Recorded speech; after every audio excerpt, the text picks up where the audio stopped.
The arrival of Doom 4 years ago marks the return of id Software to prominence. Its new take on Doom reinvigorated the classic franchise with a focus on high-speed combat, sprawling stage design, and old-school sensibilities. But it was the underlying technology that perhaps surprised us the most. With a focus on 60 frames per second gameplay and cutting-edge visuals, id Tech 6 delivers a remarkably high-quality presentation no matter where you play it. And now, 4 years later, Doom has returned once again. This is Doom Eternal. It's faster, harder, and sleeker than the previous game, and it's packed with larger levels and more enemies around every corner. But it's the technology behind it that is perhaps most impressive. Powered by id Tech 7, Doom Eternal represents the latest and greatest from id Software. And for this video, we'll check out the improvements made to the engine and tools powering the game. How has id Tech 7 evolved over the years? We'll also check out the game on each console along the way, including performance metrics and visual quality analysis. Plus, 500 frames per second on a PC? Why not? So, grab your trusty shotgun and let's rip and tear into Doom Eternal.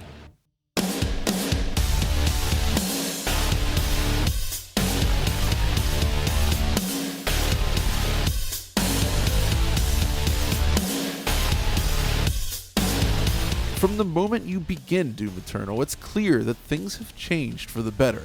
Textures are now more detailed, while the world is more tightly packed with visual flourishes. Even if you can't put your finger on it right away, there's something special about these environments that just feels different. Which might leave some wondering, how is it that a game on the same consoles can look and run so much better than a previous installment?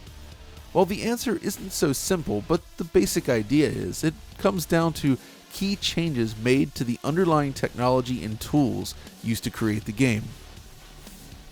Having discussed id Tech 7 with lead engine programmer Billy Kahn, he reiterated that the main objective here is to deliver a combination of visuals and frame rate at a quality so high that most people will wonder how it was even possible.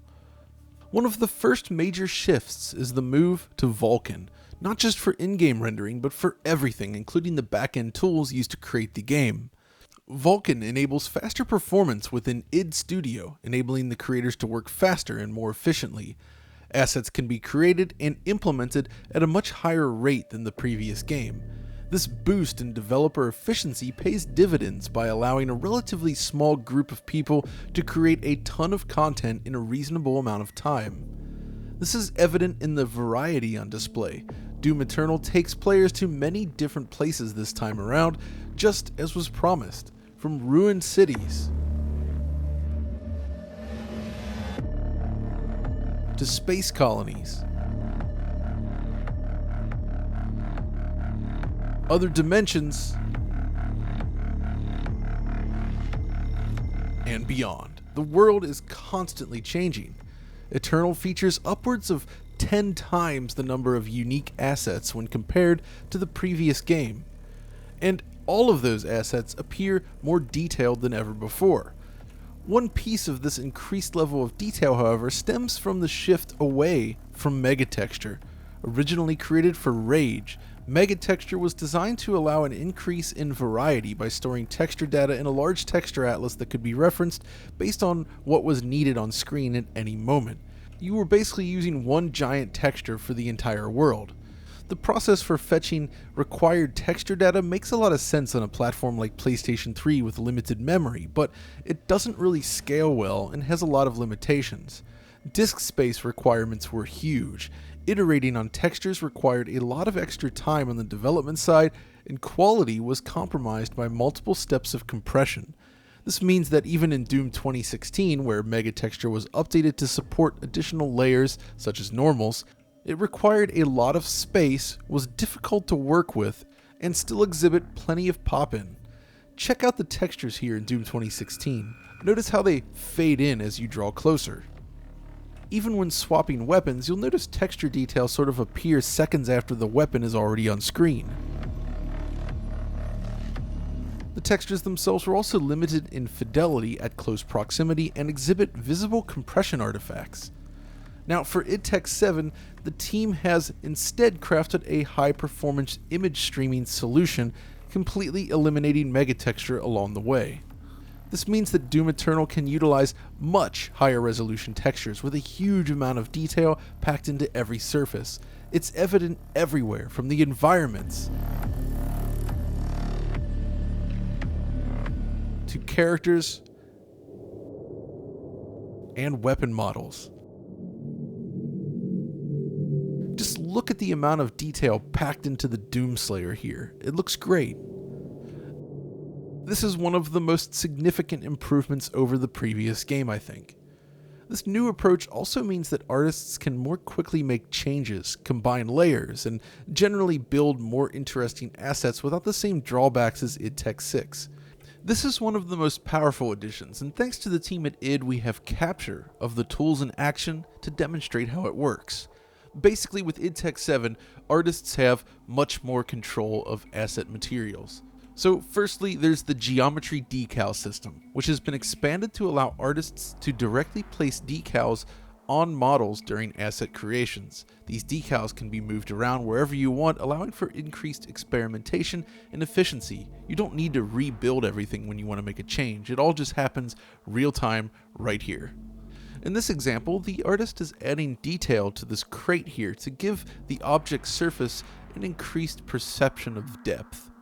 This crate can be directly imported into id Studio then, and if you look closely, the results are immediately evident. The box is more detailed, but it becomes more obvious if we disable the rest of the rendering and only show geodecals. It demonstrates just how frequently they're used. Check out all the extra detail that's been added to this helicopter model. It looks great. Jumping into a game map then, look closely at the various details as we toggle between them. All those tiny flourishes are thanks to the geodecal system. While it may not seem like a big deal for the end user, this greatly improves the speed and efficiency of asset creation, which means Doom Eternal can feature many more unique objects compared to the previous game. In addition, more traditional stamped decals can also be manipulated in real time, allowing the artists to directly apply the desired artwork to models within the editing environment. It's just another tool in the toolbox designed to allow flexible asset creation. Lastly, there's the painting system, which also allows you to directly change vertex colors and material blending properties in real time. id Tech 7 supports 8 material layers at once, with per pixel blending between any 2 of them at a time. And here's an example. With the material blending disabled, this wall appears rather simplistic with a single repeating pattern across its surface. But if we enable material blending, suddenly it all makes sense. That repeating material is visible beneath the cracked stonework on top of it. The key here is that artists can create all these different materials, then simply paint over the surfaces to create their desired look. The result is this. In this view, geodecal stamps and material blending can be enabled or disabled in real time. Without these features, objects and surfaces appear rather simplistic, lacking the fine detail work that you see when utilizing them. It really has a significant impact on the presentation, and hopefully you have a better idea of how these features work together to help the art team build more convincing worlds for the players to explore. So to reiterate, these features are important because it allows the artist to create assets faster than ever before, which means more variety in the game and improved visuals. Another element in pushing world detail forward lies in geometry. Doom Eternal features dramatically more complex scenes to explore, with an average of 8 to 10 times more triangles per scene.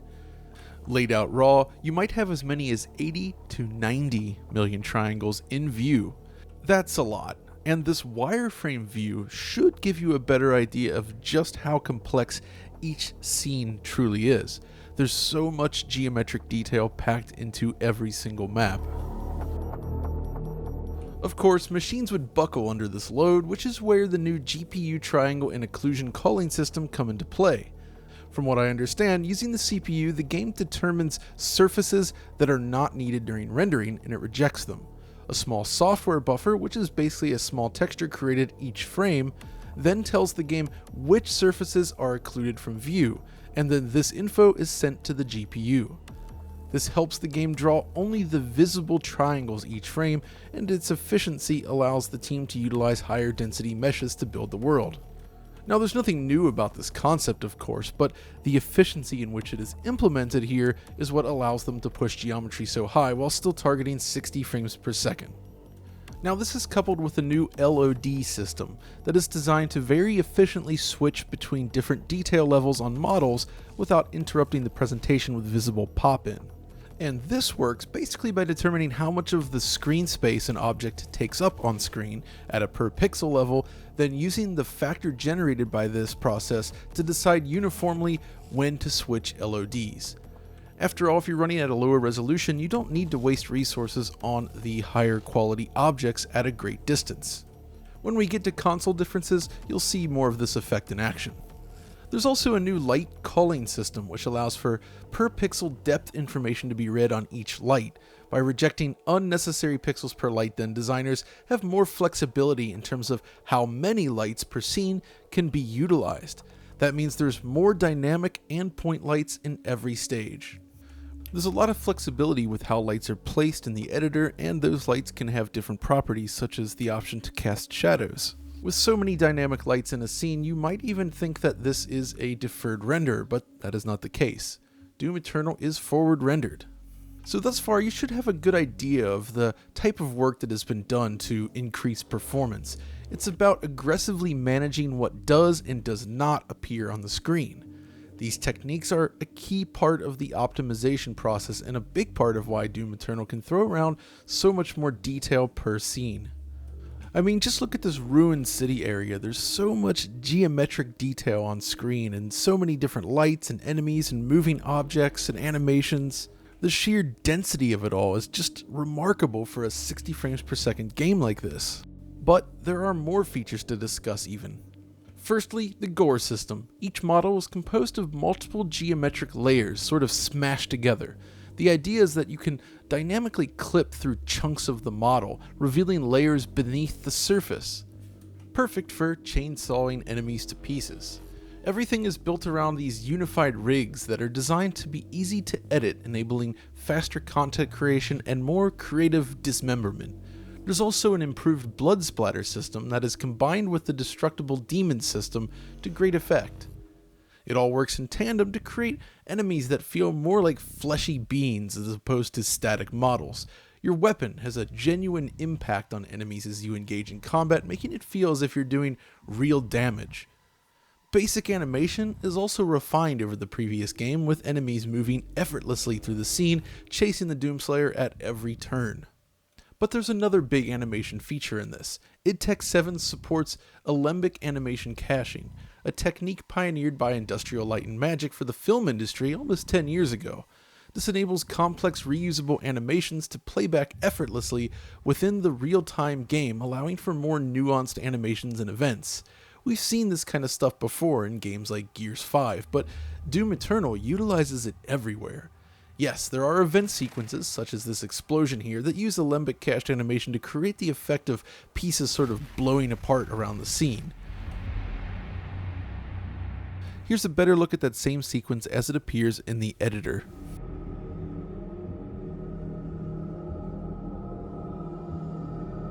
But what's interesting is that alembic animation is used all over the game world, rather than just for specific scenes. Writhing tentacles and demonic bits pulsate realistically, for instance, and this is done using alembic. All of this data is streamed as necessary, but it's relatively light on resources, I'm told. This helps the world around you feel more alive than the previous game, as there's just this constant sense of animation and play as you explore. So that should give you an idea of some of the features added to the engine, but really the proof is in the pudding. We've seen a lot of shots already, but I can't stress enough just how impressive Doom Eternal is to behold. Just consider this, every stage is larger than anything in Doom 2016, while offering more geometry, higher resolution materials, additional animation, and tons of dynamic lights. It's also packed with more variety on top of that. It's one of the best looking games ever made, if you ask me. And that's not even touching on the HDR support, which is new for id Tech. The HDR implementation in Doom Eternal is fantastic. It's one of the best that I've seen in quite some time, and up there with the likes of Gran Turismo Sport and Gears 5. But it requires a little tweaking. I made these adjustments on my LG C8 OLED display, and the result was phenomenal, with very bright highlights but still plenty of contrast and smooth shadow detail in every scene. It has a fundamentally transformative effect on the colors too. It's just so vibrant and intense looking when displayed in HDR. It's not something I can display in this video, but if you have an HDR display, this is how you have to play it. And of course, HDR is available in all versions of the game. So, with all the work poured into optimizing the engine then, how does this translate into real-world performance across the current range of consoles? Obviously, some sacrifices are necessary, as not all platforms are created equal, but the results are impressive nonetheless. Firstly, in terms of image quality, it is taking great care to ensure minimal aliasing and pixel crawling across the board. The TAA used here enables a clean image across all machines, even when the base pixel count is rather low. At the top of the stack we have Xbox One X, which tops out at 1800p.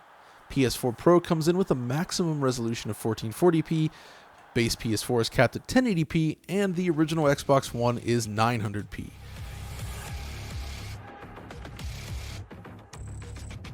In all cases, however, dynamic resolution scaling is utilized to ensure smoother performance. And here, Xbox One X still takes the pole position with a resolution that seems to stay at or above 1440p even in busy scenes. PS4 Pro can drop to roughly 1080p or slightly below in comparison, while both base consoles can drop near 720p resolutions, though PS4 never quite goes that low. Of the four, the base Xbox One is really the only version that regularly appears blurry by eye during normal gameplay, but at least aliasing is kept to a minimum across all platforms. Image quality is generally fantastic, all things considered, and I think their solution for image treatment is one of the best in the business. And really, when you combine that with the high-speed gameplay, the excellent motion blur and the like, it's difficult to notice a real drop in resolution unless you're looking closely. In particular, Xbox One X and PS4 Pro both look great all the time. Now, beyond resolution, settings also differ per platform. The base systems offer a level of detail more consistent with the PC version set to medium settings, while Xbox One X and PS4 Pro utilize a mix of high and ultra settings instead. One of the primary optimizations relates to LOD distance, the point where the game swaps between higher and lower detail models based on distance from the camera. I already explained the way in which LODs are utilized in this game, and as you'd expect, that means the base consoles utilize lower detail LODs closer to the camera. However, as resolution is taken into account, there is little in the way of noticeable object pop-in during gameplay. It feels genuinely stable across all machines. It's only when you compare with, say, the PS4 Pro and Xbox One X against the base consoles will you notice that there's a difference at all. But beyond the basic settings, the visual quality is comparable overall. Most effects are consistent across the board. The full suite of post-processing is utilized everywhere, and the game just looks great in all cases. Then there's performance. Doom Eternal has been sold on the promise of 60 frames per second across all consoles, but is that really the case? Well, the answer is mostly yes, but there are some slight caveats. Let's begin with the enhanced consoles, specifically PlayStation 4 Pro. This is perhaps the most stable of the bunch, turning in effectively a locked 60 frames per second. Now, I say effectively because if you watch the frame time graph over there on the left, you will spot moments where 1, 2, or even 3 frames may go over budget, but these are exceedingly rare most of the time. This area I selected for the benchmark, by the way, I feel is a good representation of the performance you can expect since it's one of the larger areas in the game.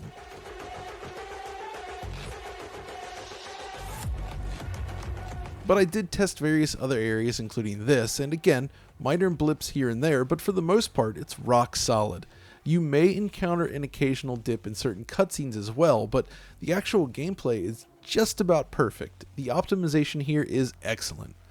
Xbox One X is much the same and mostly on par with PS4 Pro. This same massive area manages to run just as well. However, there are some minor caveats. Even with rebooting the system, I encountered these occasional hitches where the game would seize up for a second like this. Now, I don't think this is entirely the fault of the game.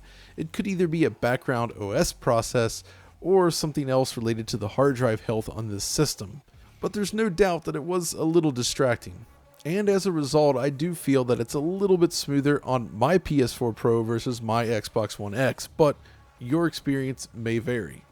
What's interesting here is that both versions do run noticeably faster, on average, than Doom 2016. With the 4K patch installed, neither system could lock the frame rate in the previous game, and they both ran into issues a lot more often. It was still smooth overall, mind you, but Doom Eternal is a significant improvement despite the massive boost in fidelity. And you know what? This is equally true of the base consoles as well.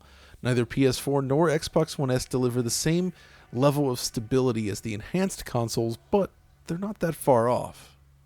On PS4, for instance, these minor dips are simply a little more frequent, but ultimately rather minor in the grand scheme of things. It still feels remarkably smooth most of the time, and is smoother than many other 60 FPS shooters available on consoles. Plus, there's no tearing. Xbox One S is a similar story, but with even more noticeable dips that are sustained for a longer period of time. Given the relative lack of power available to the system, however, the results are really quite solid.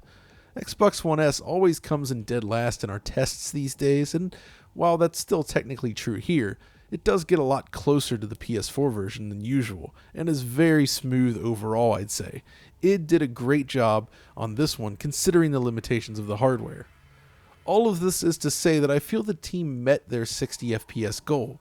It's more stable than Wolfenstein 2 from Machine Games, and even smoother than Doom 2016. It just looks and plays like a dream on all platforms. Of course, if you have the hardware, the PC version might be the way to go. I'm running a rather capable rig equipped with a 16-core i9-7960X and an RTX 2080 Ti, so you'd expect great performance, and it does arrive without issue. In this case, as a test, I'm running with dynamic resolution scaling enabled to reach higher frame rates, but I'm also able to lock it to native 4K at max detail while still hitting 60 FPS or even higher. However, what really surprised me is just how high you can get while using lower resolutions and settings and disabling VSync. Earlier I mentioned 500 frames per second, and technically you can get there, but in reality it's more closer to something like 300 to 500 frames per second as my CPU is a bottleneck. This is with a very low resolution as well. The point though is to demonstrate just how fast it can go, and with next-gen CPUs and GPUs reaching 1000 frames per second as was suggested pre-release should actually be feasible. Those with better CPUs may even get closer right now. But one thing that applies to all versions are the loading times, and this is perhaps one of the biggest improvements yet. Basically, it has managed to shave off much of the time required to load each stage. It still requires some degree of waiting, mind you, but it's a huge improvement over the previous game. More importantly, loading after death is also much faster now, so it's easier to get back into the action. So how was this achieved? Well, according to Billy, it's a mix of dramatically better compression, a greater reliance on data streaming, which includes geometry, LODs, textures, sound, and more, and the elimination of megatextures. Beyond this, important elements are always retained in memory, so you don't need to reset the entire state of the game when you die, just specific elements required for that checkpoint. And with all the talk of SSDs and next-generation consoles, it should come as no surprise that a PC equipped with an SSD exhibits basically no loading times at all. It's very fast. And that applies to the game as a whole. It's so fast, optimized, and beautiful. One of the most impressive-looking games that I've ever played. The mix of performance and detail is just perfect. But it's not just a pretty face. There's a lot more to Doom Eternal, which is why I want to briefly discuss some of my thoughts on the gameplay. At its core, between the colorful visuals, anti-gravity antics, and its fast-paced, Doom Eternal almost feels like some unholy mix between Doom and Quake 3 Arena as a pure single-player game. Like Doom, levels are designed around light exploration with secrets and keycards to find in order to progress, but there's still plenty of battles that take place in arenas along with lots of platforming and boost pads and the like that resemble something like Quake 3. The weapon improvements also add to traversal. The super shotgun has a grappling hook which can be used to fling yourself around the stage by grabbing onto enemies, and it works great. Where it most differs from Doom 2016, however, is the way in which the battles tend to unfold. In the previous game, most major battles were triggered by a gore nest. You walk up, plunge your fist into the nest, and a battle begins. This typically locks down the arena, and you need to kill everything in order to proceed. Now, Doom Eternal does still feature arena-like battles, and there are some points where movement is restricted by gates, but in many more instances, it's possible to just push past foes and get to your objectives, leaving enemies within the level in the process. It's a subtle difference, I suppose, and it doesn't happen all the time, but it is something I noticed. One of my favorite maps in the game, though, is Super Gore Nest, a map which I feel is this game's Foundry, which was my favorite map in Doom 2016. It's a massive map centered around a triple keycard set of podiums that you'll need to unlock over the course of the stage. The sense of looping back in and around the areas you've already visited is extremely satisfying, and it helps you gain a better understanding of how complex the map actually is. The game does take a little time to get going though, as the very first level is almost like a straightforward linear tutorial of sorts, with very little of what makes up the later maps. But it's not a bad way to start the game either. Overall, I feel that with Eternal, it has made a clear distinction between classic Doom and new Doom, and I think that's great. The original still holds up brilliantly, but I appreciate the way in which Eternal builds from some of those concepts while forging new ground. This is very much its own game, which is why I feel it's absolutely one game shooter fans should not miss. It's a lengthy single-player adventure packed with interesting stage design, fantastic combat, and a brilliant presentation. On higher difficulties, it becomes extremely addictive as well, and you feel as if your skills are growing over time, especially with a mouse and keyboard, which is the best way to play it if I'm honest. No matter where you play it though, I cannot recommend this enough. Doom Eternal is one of the best action games of the year, without question. But that's going to do it for this video. If you enjoyed it, as always, be sure to let us know by liking, subscribing, ringing that notification bell for instant updates, and of course, following us over on Twitter. And until next time, rip and tear.